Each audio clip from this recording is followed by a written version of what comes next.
చేసుకున్న 10-15 మంది విలేకరులకి 10-15 మంది ఎలక్ట్రానిక్ మీడియా వాళ్ళకి ఇంటికి వెళ్ళి నేను ఈ సన్మాన పత్రాన్ని అందజేస్తాను. వాళ్ళు విలేకరులని కాదు, అక్షర సేవ చేసుకుంటుంటారు రాత్రి పగలనక. వేదిక మీద అందరూ నిలబడాలి, ముందుకు రావాలి, వాటి జీవితం ఇవ్వాలి. పేపర్లో చెప్పగానే వార్తలు రాయడం ఎవరండి వారి ₹1 లేకుండా పెట్రోల్ ఖర్చు కూడా వాళ్ళే పెట్టుకొని చేస్తున్నారు. లైటింగ్ రావడం లేదు ఎప్పటి నుంచో మనందరికీ తెలిసిందే. అలాంటి వారికి శిరస్సు వచ్చి నమస్కరిస్తూ విలేకర మహాశయులందరికీ కూడా నేను పేరు పేరున అభినందనలు తెలియజేసుకుంటూ అందరి పక్షాన ఇవాళ వాళ్ళందరినీ కూడా రమ్మన్నాను, నవ తెలంగాణ అందరినీ కూడా. కానీ వారు బిజీగా ఉండటం వల్ల రాలేకపోయారు. ఈరోజు చాలా సుదినము.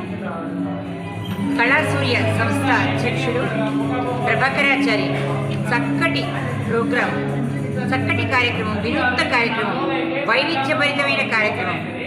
మన భారతదేశానికి స్వాతంత్రం వచ్చి 75 సంవత్సరాలు అయిన సందర్భంగా ఆయన 75 మంది కళాకారులకు సన్మానం చేశారు ఈ రోజున.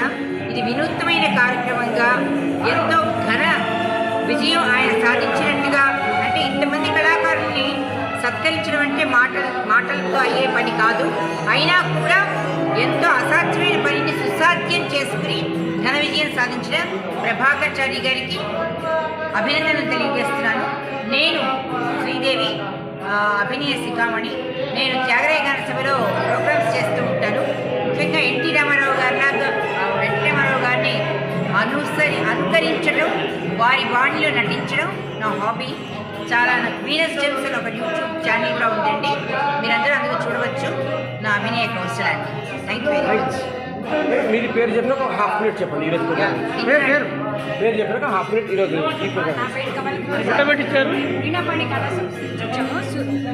చారి గారి విచ్చేసిన కాలక్షేపం చాలా బాగుంది.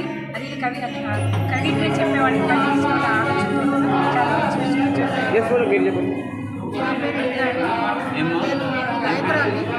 ఇంద్రాణి గోశాల ఈరోజు ప్రోగ్రామ్ చేయాలి చెప్పండి. ఎస్ మేడం, మీరు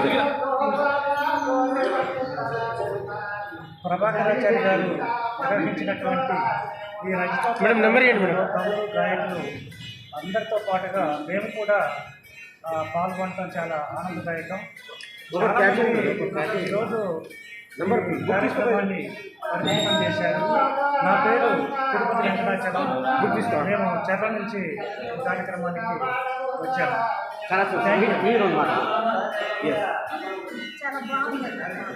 ఈరోజు ఇంత పెద్దోళ్ళ చేతుల మీదుగా సన్మానం పొందడం మీకు ఎలా అనిపించింది?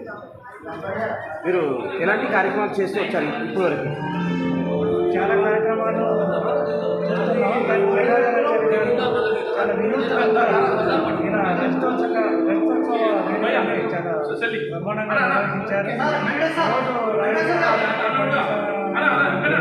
ఈ కార్యక్రమాలు ఒక స్వచ్ఛంద సేవా సంస్థ, సాహిత్య సంస్థ నిర్వహించడం చాలా గొప్ప విషయం. చాలామంది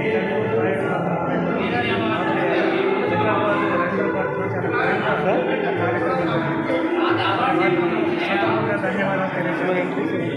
మీరు అవార్డు అందరికన్నా ఎక్కువ మీరే మాట్లాడారు, బాగా మాట్లాడారు. ఇందాక మా మాట మాట్లాడారు. ఈరోజు కాన్ఫరెన్స్ హాల్ రవీంద్ర భారతిలో జరిగిన పాటల ప్రోగ్రామ్కి రావడం జరిగింది యాజ్ అ ప్రత్యేక అతిథిగా.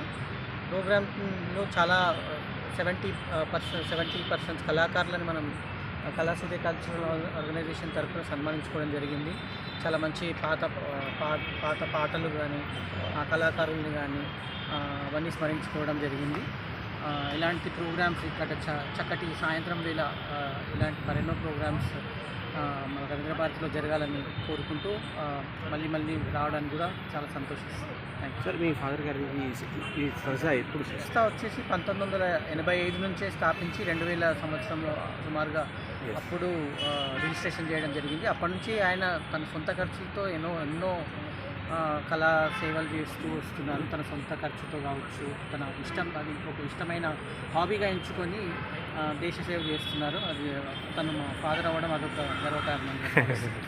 ఈరోజు ఎంతమందికి అవార్డు ఇవ్వడం జరిగింది? ఈరోజు 70 ఇది మనం వజ్రోత్సవాలు జరుపుకుంటున్న సందర్భంగా అంతమందికి అవార్డు ఇవ్వడం జరిగింది.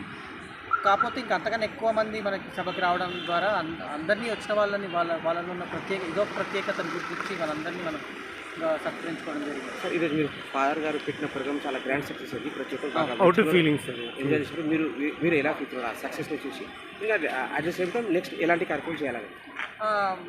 మనది వచ్చేసి కళాసూర్య కల్చరల్ ఆర్గనైజేషన్ వచ్చేసి మెయిన్గా కల్చర్ పట్ల, భక్తి భావన పట్ల సమాజంలో ఒక మంచి దృక్పథంని ఏర్పరచడానికి, అది భక్తి మార్గంలో కావచ్చు, కళారూపంలో కావచ్చు, ఇవన్నీ మార్గాలను ఎంచుకుంటూ ఇప్పుడు విద్యార్థుల్ని కావచ్చు, అది ఏ వయసు వారినైనా ఒక వాళ్ళలో ఉన్న ప్రతిభను బయటికి తీసుకురావడానికి, సమాజాన్ని మంచి మార్గంలో నడిపేయడానికి ఎంతో కృషి చేస్తుంది. దాన్ని మా ఫాదర్ 1985 నుంచి చేస్తున్నారు. దాన్ని మేము ఇంకా ముందుకు తీసుకెళ్ళడానికి ప్రయత్నిస్తున్నాం. ఇలా అదే చక్కటి ప్రోగ్రామ్స్ ఎవరు చేసినా దాన్ని ప్రోత్సహించి మనం ముందుకు రావాలి. ఫోటో తీసుకో, పేపర్ ఫోటో తీసుకో. నా పేరు మల్లిగండి విజయలక్ష్మి. నేను సోషల్ వర్కర్గా ఎన్నో ప్రోగ్రాంలు చేసినాను. నాకు కవిత అంటే చాలా ఇష్టము. కవితలు దానికి సోషల్ ఆర్గనైజర్గా నేను ఎన్నో ప్రోగ్రాంలు చేసినాను. దానికి గుర్తించి మనకు సురవరపు సత్యనారాయణ సారు, చారీ సారు నాకు గౌరవ సువర్ణ పథకం ఇచ్చారు. దానికి నాకు సవినయంగా వందనాలు తెలియజేస్తున్నాను. పేరు సోషల్ వర్క్ అంటే ఏం చేస్తారు మేడం? సోషల్ వర్క్ అంటే డివిజన్ వార్డ్ మెంబర్గా చేస్తున్నాను. కుకట్పల్లి డివిజన్ వార్డ్ మెంబర్గా నేను చేస్తున్నాను. ఎన్నో ప్రజల సమస్యల ముందుకు వెళ్ళాను. వాళ్ళ సమస్యలను తెలుసుకుని వాళ్ళకు మెరుగైన వాళ్ళకి సేవ చేయాలన్న ఆలోచనతో నేను చిన్న కవితలు ఇంకా వెళ్ళాను. నంది అవార్డు కూడా తీసుకున్నాను. నాకు ఇంత మంచి అవకాశం ఇచ్చిన సార్ వాళ్ళందరికీ ధన్యవాదాలు తెలియజేస్తున్నాను. ఎప్పటి నుంచి చేస్తున్నారు మేడం సోషల్ వర్క్? నేను సోషల్ వర్క్ ఆల్మోస్ట్ 25 సంవత్సరాల నుండి చేస్తున్నాను. చిన్న టీచర్గా చేసినాను. నేను దాన్ని రిటైర్మెంట్ లాగా కూడా తీసుకుని ప్రజల సేవలోనూ అంకితమైనాను. నెక్స్ట్ మీ ఫ్యూచర్ ప్లాన్? నెక్స్ట్ అంటే సోషల్ ఆర్గనైజర్గానే నాకు చాలా ఇష్టం. పొలిటికల్ సైడ్ ఏమన్నా? నాకు నంది అవార్డు తీసుకున్నాను. చాలా అవార్డులు వచ్చాయి. నేను పార్క్ అయ్యత్లో కూడా జేడి లక్ష్మీనారాయణ సార్ చేతుల మీదకి వెళ్ళి సోషల్ వర్క్ అవార్డు తీసుకున్నాను. 2019లో తీసుకున్నాను. ఈరోజు మీకు ఎలాంటి సర్టిఫికేట్ ఇవ్వడం జరిగింది? ఇది చాలా మాకు ఇంత మంచి అవార్డు తీసుకోవడం ఇది మొదటిసారి. ఇంత సువర్ణ అవకాశంగా మేము భావిస్తున్నాము. ఆ 2000 దాంట్లోనే మీకు నంది అవార్డా? మొన్న రీసెంట్గా 2023లో నంది అవార్డు. మేడం రాబోయే రోజుల్లో మీరు ఇంకా ఎలాంటి కార్యక్రమాలు చేయాలనుకుంటున్నారు? ఫ్యూచర్లో ఎలాంటి మంచి పనులు చేయాలనుకుంటున్నారు? ఫ్యూచర్లో పేద ప్రజలకు పెన్నిదిగా ఉండాలనే నా సంకల్పం.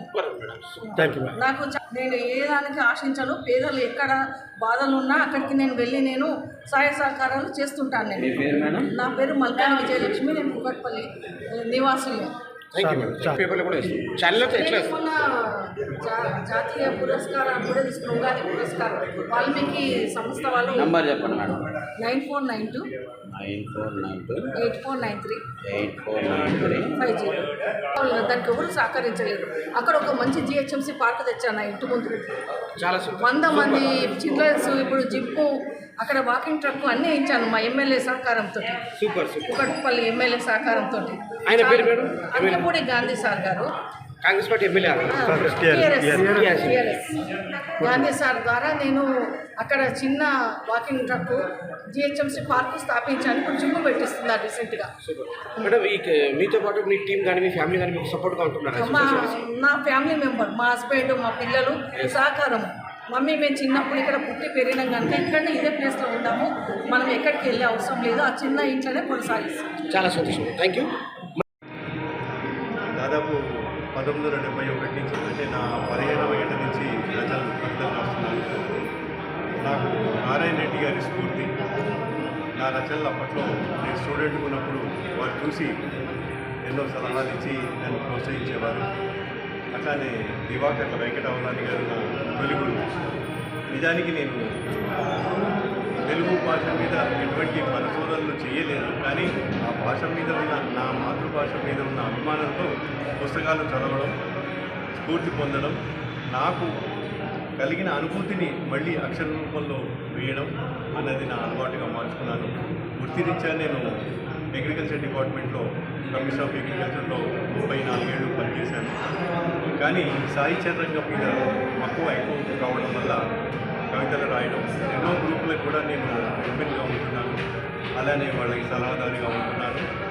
అలానే సెయింట్ పాయిస్ విమెన్ కాలేజీకి తెలుగు భాష పరంగా సలహాదారుగా కూడా ఉంటున్నాను. అంటే ఇవన్నీ కూడా నాకు డిగ్రీల వల్ల వచ్చింది కాదు, నేర్చుకున్నందువల్ల వచ్చింది సాహిత్యం అభిమానం కానీ దీని మీద ఇంట్రెస్ట్ కానీ. సార్, ఈ అవార్డు ఈరోజు తీసుకోవడం మీకు ఎట్లా అనిపిస్తుంది, మీ యాజ్ ఏ ఫీలింగ్? మీరు ఈరోజు తీసుకున్న అవార్డు సార్. ఇతను ప్రభాకరాచార్య నాకు చాలా రోజుల నుంచి మంచి మిత్రుడు. చాలా సమావేశాల్లో మేము కలుస్తూ ఉంటాము. చాలా సిన్సియర్. అతను గత వారం మమ్మల్ని అందరినీ కన్సల్ట్ చేసి ఎంతోమంది కళాకారులని, రచయితల్ని, కవులని ఈ వేదిక ద్వారా సన్మానించుకోవాలనుకుంటున్నాను. అందుకు మీ కృషి చేసిన దానికి గుర్తింపు ఇవ్వాలనుకుంటున్నాను అని చెప్పేసి అడిగారు. సరే, అతను మిత్రుడే కాకుండా అతను ఇంతకుముందు చేసిన కార్యక్రమాలు అవన్నీ కూడా నేను చూశాను కాబట్టి అతనిలో ఒక సిన్సియారిటీ ఉంది అన్న నమ్మకంతో వారు అడిగిన దాన్ని కాదనలేకపోయాను. ఈ అవార్డు తీసుకోవడానికి ఈరోజు ఇక్కడికి వచ్చాను.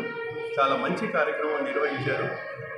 మామూలుగా జరిగే కార్యక్రమాలకి భిన్నంగా ఈరోజు ఇక్కడ కార్యక్రమం జరిగింది. అంటే సాధారణంగా చాలా చోట్ల ఏం చేస్తారంటే అతిథులను ఎక్కువ మందిని పిలిచి వాళ్ళ చేత ఎన్నో మాట్లాడిస్తారు, కానీ వచ్చిన కళాకారులని పక్కన పెట్టేస్తారు. కానీ ఈరోజు అట్లా జరగకుండా వేదిక మీద కొద్దిమందే ఉన్నారు. కళాకారులను అందరినీ పిలిచి వాళ్ళకి తోచిన విధంగా వాళ్ళు సన్మానించుకున్నారు. అది నిజంగా వారిని అభినందించేదగ్గ విషయంగా నేను భావిస్తున్నాను. ఇలాంటి కార్యక్రమాల వల్ల ఎంతోమంది స్ఫూర్తి పొందుతారు. ఇంకా ఎన్నో కార్యక్రమాలు వాళ్ళు ఇలా నిర్వహించి ఇంకా ఈ సాహిత్య సేవ, కళా సేవ చేయాలని మనసారా కోరుకుంటున్నాను. Thank you sir. సూపర్. ప్రభాకరాచార్య గారు నాకు 15 సంవత్సరాల క్రితం బేగంపేటలో ఉపాధ్యాయులుగా చేశారు. వాళ్ళు చక్కటి సాంస్కృతికంలో చాలా గొప్ప. ఆనాడు నేను ఒక ఎంపీడీసీగా సర్పంచ్గా పనిచేసినాను. అదేవిధంగా విద్యా కమిటీ చైర్మన్ కూడా పనిచేశాను. వారికి నేను అన్ని విధాల సహాయకాలు చేయడం కాకుండా నాకు వారికి తోడుగా ఉన్నారు. ఎందుకంటే ముఖ్యంగా వారికి రాష్ట్ర ఉత్తమ ఉపాధ్యాయుడిగా మా బేగంపేటలో రావడం జరిగింది. దానికి కారణం కూడా వారికి రావాలంటే మేము ప్రయత్నం చేసాం, గవర్నమెంట్ పంపాను కాబట్టి. ఎందుకంటే వారు అటువంటి మంచి స్టాండర్డ్ చదువులు. అయితే ముఖ్యంగా నేను కూడా ఒక రచయితను అంటే నేను ఆనాడు రజాకారుల దాడుల గురించి 1948లో రజాకారులు తెలంగాణ ఆనాడు మా కుటుంబంలో కూడా రజాకారుల దాడులు చేసినప్పుడు కూడా మా కుటుంబంలో కూడా ఒక ధారణ గడడం జరిగింది మా అక్క గురించి. కాబట్టి ఆనాడు జరిగిన సంవత్సరాంతం జరిగినటువంటి హత్యలు, లూటీలు, మానభంగాలు, దోపిడీలు, దొంగతనాలు రజాకారులు చేశారు. కాబట్టి యథార్థంగా నేను రాశాను పుస్తకానికి ఆవిష్కరణకు మరి ప్రభాకరాచార్య గారే మరి భక్తగా వచ్చారు. దానికి ప్రముఖ రచయితలు కుర్రల విఠలాచార్య గారు, అది తిరునాగిరి గారు, ఇదానికి చాలా ప్రముఖులు వచ్చి పుస్తకాన్ని ఆవిష్కరణ చేశారు. పుస్తకం చాలా బాగుందని చెప్పారు. అయితే నాకు ప్రభాకరాచార్య దాదాపు 20 సంవత్సరాల నాకు పరిచయం. దాంతో నాకు ఈ అవార్డు నాకు ప్రకటించారు ప్రభాకరాచార్య గారు. వారి మొదటి నుంచి మేము ఈ విధంగా. సార్, ఈ అవార్డు తీసుకోవడం మీకు ఎట్లా అనిపిస్తుంది సార్? అవార్డు కూడా చాలా చాలా ముఖ్యంగా నేను సంతోషపడేది రవీంద్ర భారతిలో నాకు ఈ అవార్డు సన్మానించడం చాలా గొప్పగా ఫీల్ అవుతున్నాడు. చాలా సంతోషం నాకు మరొకటి విషయం. ముందు ఇంకా మీరు ఎలాంటి కార్యక్రమాలు చేయాలి? ముందు అంటే నేను బిజినెస్ దాని కాబట్టి కొన్ని రచనలు చేయదలుచుకున్నాను. తప్పనిసరిగా నేను రచనలు చేస్తున్నాను. నా విధంగా అదే ఇలాంటి రచనలు ఆలోచన ముఖ్యంగా యథార్థ గాథలు నేను రాయదలుచుకున్నాను. కవిత్వం కాకుండా చెప్పగలరా మీరు? నేను రాసిన చెప్పండి. నేను రాసిన రజాకాల దాడిలో మా అక్క ఓ సమిధగా నేను రచన చేశాను. అది ముఖ్యంగా యథార్థ గాథ నేను ఇక్కడ కల్పించి రాయలేదు. ఎందుకంటే ఆనాడు రజాకాలు 1948లో చేసిన లూటీలు, మానభంగాలు, ఇవన్నీ ఆనాడు జరిగినాయి. ఈ అవార్డు తీసుకోవడం వల్ల ఎలా ఉంది మీకు? ఈ అవార్డు తీసుకోవడం చాలా చాలా చాలా నాకు సంతోషంగా ఉంది. ఎందుకంటే రవీంద్ర భారతి ఇటువంటి అవార్డు తీసుకోవడం, సన్మానించడం నాకు చాలా గొప్పగా గర్వంగా రచనగా ఎన్ని పుస్తకాలు కానీ ఎన్ని అవి రాశారు? నేను రాసింది ఒకే పుస్తకం రాశాను. ఎస్. తర్వాత నేను మళ్ళీ యథాగా కొన్ని పుస్తకాలు రాస్తున్నాను, కొన్ని కథలు కూడా రాశాను, పత్రికలు పంపడం జరిగింది. మీకు రాసిన నేను రాసిన పుస్తకం ఇది. రాసిన పుస్తకం. ఎన్నో పుస్తకం సార్ ఇది? ఒకటే రాశాను. రజాకారుల దాడిలో మా అక్క ఓ సంవిధ కథ చాలా ఫేమస్ అయింది. బుక్ యథార్థ కథ చదివిన వాళ్ళందరూ బాగుందని దాదాపుగా హైదరాబాద్లో అన్ని పుస్తకాల షాపులో ఉన్నాయి. అదేవిధంగా మన ఈ సంవత్సరము నెహ్రూ రామరావు స్టేడియంలో ఈ పుస్తకాలు ఎన్టీఆర్ స్టేడియం అన్ని షాపులో కూడా బుక్కులని చదివిన వాళ్ళు కూడా చదివిన వాళ్ళు కూడా ఇది చాలా బాగుంది నాకు ఫోన్ చేసి చెప్పాలి. యథార్థ కథ చదివిన వాళ్ళు చాలా దుఃఖపడ్డారు, ఏడ్చారు అని చెప్పారు. ఎక్కడికి కనిపిస్తాయి.